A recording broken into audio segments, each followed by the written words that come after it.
ગુરુ શિષ્ય જંગલમાંથી જતા હતા.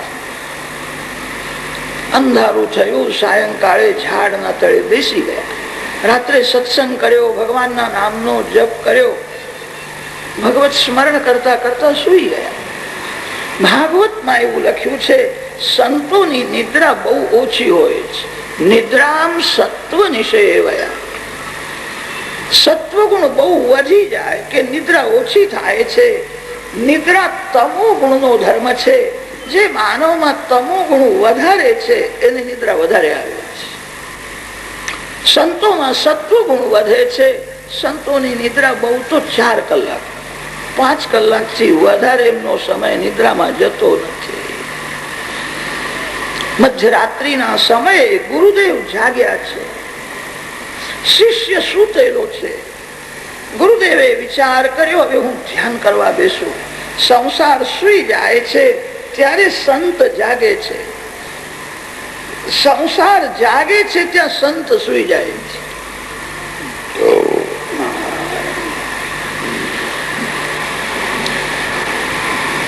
મધ્યરાત્રિનો સમય છે. ગુરુદેવ ધ્યાન કરવા બેઠા છે. શિષ્ય સૂતેલો છે. એક મોટો સર્પ ક્રોધમાં દોડતો દોડતો આવે છે. શિષ્ય પાસે જવા લાગ્યો. ગુરુદેવે તે શિષ્ય સર્પને પૂછ્યું છે, તું ક્યાં જાય છે, તારું શું કામ છે? તે સર્પે કહ્યું, તમારો જે શિષ્ય છે એ મારો પૂર્વ જન્મનો શત્રુ છે. એને મને માર્યો છે. હું વેરનો બદલો લેવા જઉં છું. એને હું કરડીશ. એ મરી જશે. એ બહુ રડશે. એ જોઈને હું રાજી થઈશ. રડવું સારું છે. જે રડે છે એના પાપનો નાશ થાય છે. જે રડે છે એના ઉપર ભગવાન કોઈ દિવસ કૃપા કરે છે. જે બીજાને રડાવે છે એના ઉપર કોઈ દિવસ કૃપા થતી. સર્પે કહ્યું કે હું તમારા શિષ્યને રડાવીશ. હું સર્પ છું. એને મને રડાવ્યો છે. ગુરુદેવ તે સર્પને સમજાવે છે, મારા શિષ્યની ભૂલ થઈ છે. તને માર્યો એ બહુ ખોટું કર્યું છે. હું ક્ષમા માંગુ છું. તું ક્ષમા કરજો. એને મારવાથી તને શું મળવાનું છે? સર્પે કહ્યું કે મહારાજ, હું તમારા જ્ઞાનથી મને શાંતિ નથી. સર્પ જાતિ અતિ ક્રૂર હોય છે. પોતાના બાળક સાથે તો બધા જ પ્રેમ કરે છે. સર્પને અતિ ભૂખ લાગે તો પોતાના બાળકને પણ ખાઈ જાય છે. હું એને મારીશ. તમારા જ્ઞાનથી મને શાંતિ નથી. સર્પ માનતો નથી. ગુરુદેવે વિચાર કર્યો, મારો શિષ્ય સાધક છે, હું સિદ્ધ છું. મારા શિષ્યનું મરણ થાય તો એની દુર્ગતિ થશે. મારું મરણ થાય તો શું વાંધો છે? મારા મનમાં કોઈ વિકાર નથી, વાસના નથી. જેને વાસનાનો વિનાશ કર્યો છે એને મૃત્યુની બીક લાગતી નથી. મરણથી તે ગભરાય છે જેના મનમાં વિકાર વાસના છે. મારું મરણ થાય, હું કોઈના પેટમાં જવાનો નથી. મારે પતિ થવું નથી ને પત્ની થવું નથી. પરમાત્માને મળવું છે. મારું મરણ થાય તો સારું છે. ગુરુદેવે વિચાર કર્યો, હું સિદ્ધ છું, શિષ્ય સાધક છે. મારું મરણ થાય તો હું કોઈના પેટમાં જવાનો નથી. હું ભગવાનના ચરણે જ જવાનો છું. મૃત્યુ પરમાત્મા સાથે મિલન કરાવનાર છે. સંતોને મૃત્યુની બીક લાગતી નથી. ગુરુદેવે કહ્યું, શિષ્યના બદલામાં તું મને કરડજે. હું મરવા તૈયાર છું. મારા શિષ્યનું મરણ થાય તો એની દુર્ગતિ થશે. એને ભગવાનના દર્શન થયા નથી. એ આત્મ સ્વરૂપને બરાબર જાણતો નથી. આ જીવ ઈશ્વરને તો જાણતો નથી. આ જીવને ખબર નથી હું કેવો છું. લોકો જગતનો વિચાર બહુ કરે છે. જગત કેવું છે? કોઈ દિવસ વિચાર કર્યો છે કે હું કેવો છું? હું કોણ છું? હું ક્યાંથી આવ્યો છું? જીવને પોતાના સ્વરૂપનું પણ જ્ઞાન નથી. આત્માનમ અવિદિત્વા અસ્મા લોકાત પ્રૈતિસ કૃપણા. સંસાર સુખમાં જીવ એવો ફસાયેલો રહે છે, પોતાના સ્વરૂપને પણ જાણતો નથી. જે આત્મ સ્વરૂપને જાણતો નથી એ ભગવાનને શું જાણે? મારો શિષ્ય સાધક છે, એનું મરણ થાય તો એની દુર્ગતિ થશે. મારું મરણ થાય તો જરાય વાંધો નથી. હવે હું ધ્યાન કરવા બેસું છું, શિષ્યના બદલામાં મને કરડું.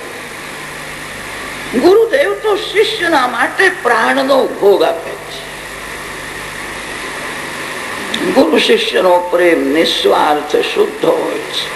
પિતા પુત્ર સાથે પ્રેમ કરે છે, એવી ઈચ્છા રાખે છે વૃદ્ધાવસ્થામાં મને પૈસા આપશે, મારી સેવા કરશે. આ માતાઓ બાળક સાથે બહુ પ્રેમ કરે છે. એ પ્રેમમાં સ્વાર્થ છે.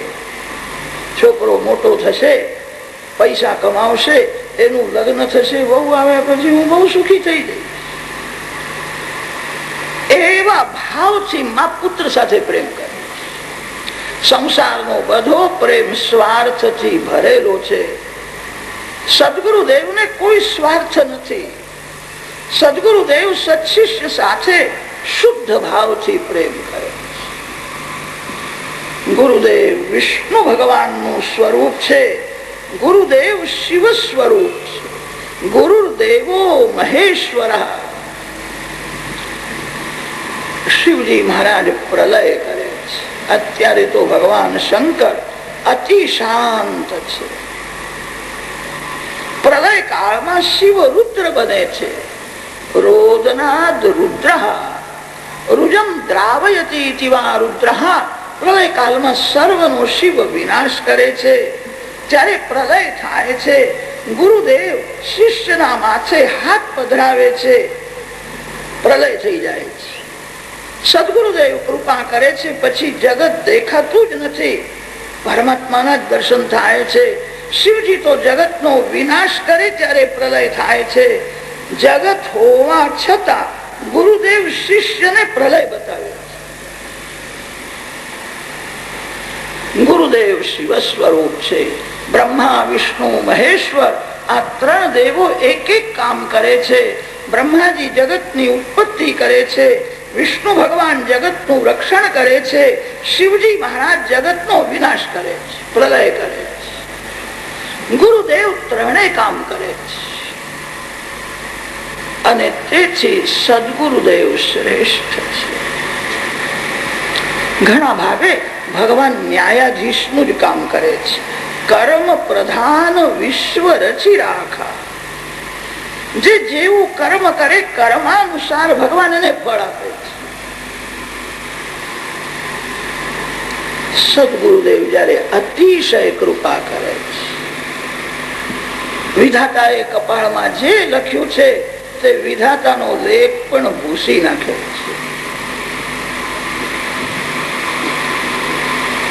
કર્મના લેખને ભૂસવાની શક્તિ ગુરુદેવમાં છે. ભગવાન કરતા પણ સંત શ્રેષ્ઠ છે. સંતોના વખાણ કરીએ તો ભગવાન રાજી થાય. સુખદેવજી મહારાજ ગુરુ નથી, સદગુરુ છે. શબ્દથી જે જ્ઞાનનો ઉપદેશ કરે એને ગુરુ કે છે. જે સર્વકાળ સતના દર્શન કરે છે, જે સર્વમાં ભગવાનને જુએ છે. ઓમ, તત અને સત આ ત્રણ ભગવાનના નામ છે. જે સર્વકાળ અને સર્વમાં સતના દર્શન કરે એને સદગુરુ કહે છે. સદગુરુદેવ સત્શિષ્યને પરમાત્માના દર્શન કરાવે છે. સુખદેવજી મહારાજ ગુરુ નથી, સદગુરુ છે. શિષ્યનો અધિકાર સિદ્ધ થયા પછી ગુરુદેવ શિષ્ય પાસે આવે. રાજાએ પ્રધાન બે પ્રશ્નો કર્યા છે. માનવનું કલ્યાણ થાય એવો ઉપદેશ કરો. જેનું મરણ સમીપમાં હોય એ શું ન કરે તે સમજાવો, શું કરે તે બતાવો. કૃતો લોકહિતં નૃપ. રાજાએ પ્રશ્ન એવો કર્યો નથી મારું કલ્યાણ થાય એવો ઉપદેશ કરો, માનવનું કલ્યાણ થાય. તારા પ્રશ્નમાં સમાજનું હિત સમાયેલું છે. તે બહુ સુંદર પ્રશ્ન કર્યો છે. માનવ જીવનમાં અંતિમ પરીક્ષા મરણ છે. જેનું મરણ મંગલમય થયું સમજવું એનું જીવન મંગલમય હતું. જેનું મરણ બગડી ગયું સમજવું એનું જીવન બગડેલું હતું. ભગવાન બહુ ઉદાર છે. સાધારણ પાપ કરે તો ભગવાન ક્ષમા આપે છે. માનવ જીવનમાં એવા મહાપાપ કરે છે જેની ક્ષમા આપવાની ભગવાનને પણ ઈચ્છા થતી નથી. મહાપાપથી મરણ બગડે છે. અંતકાળમાં જીવને કરેલા બધા પાપ દેખાય છે અને તેથી જીવ ગભરાય છે. હવે મને માર પડવાનો છે, હવે મને બહુ સજા થવાની છે. પાપની બીક લાગે છે. અંતકાળમાં પાપ બધા પ્રત્યક્ષ દેખાય છે. અંતકાળમાં જીવને પુણ્ય યાદ આવતું નથી, પાપ જ યાદ આવે. મૃત્યુની શૈયામાં કોઈને યાદ આવે. એકવાર હું બદ્રીનારાયણના દર્શન કરવા માટે ગયો. ભગવાનની ચરણ પાદુકાની મેં પૂજા કરી છે. આટલું યાદ આવે, નારાયણનું સ્મરણ થાય, મનથી દર્શન થાય તો મરણ મંગલમય થાય. અંતકાલમાં જીવને પુણ્ય યાદ આવતું નથી, પાપ જ યાદ આવે. એના અનેક કારણ બતાવ્યા છે.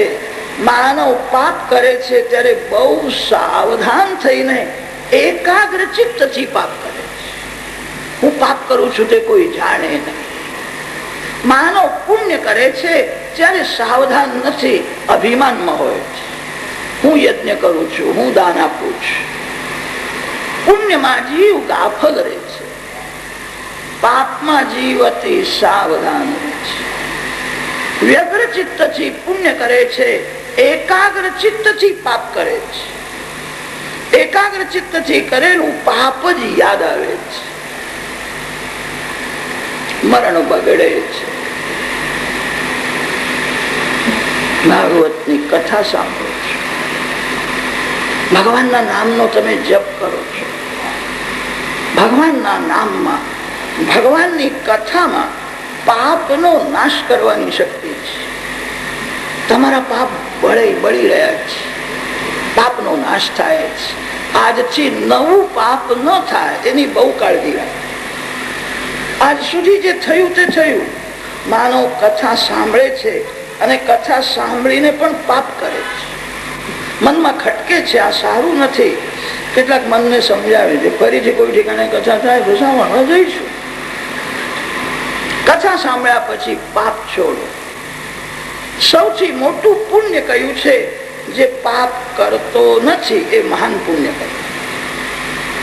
જે આંખથી પાપ કરતો નથી, મનથી પાપ કરતો નથી, જે જીભથી પાપ કરતો નથી એ મહાન પુણ્ય કહે છે. પાપ છોડો. મરણ મંગલમય થશે. મહાપાપના લીધે જ મરણ બગડે છે. થોડો શાંતિથી વિચાર કરો, ધ્યાનમાં આવશે. જન્મ અને મરણ એ શરીરના ધર્મો છે. શરીરનો જન્મ થાય છે અને મરે છે પણ શરીર. આત્માનો જન્મ થતો નથી, આત્માનું મરણ થતું નથી.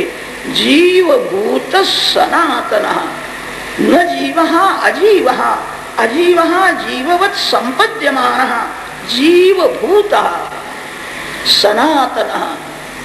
પરમાત્માનો અંશ છે, જીવ સનાતન છે. એનો જન્મ થતો નથી, એનું મરણ થતું નથી. જન્મ અને મરણ શરીરના ધર્મો છે. શરીરનો જન્મ થાય છે અને મરે છે પણ શરીર. થોડો વિચાર કરશો તો ધ્યાનમાં આવશે, આ શરીર ક્ષણે ક્ષણે મરે છે. પ્રતિ ક્ષણે શરીરના પરમાણુઓ બદલાય છે. પ્રતિ ક્ષણને હાચવવું. ગીતાજીમાં ભગવાનની આજ્ઞા છે, અર્જુન અંતકાળમાં જે મને યાદ કરે છે, મારું સ્મરણ કરતા જે શરીર છોડે છે તે મારા ધામમાં આવે.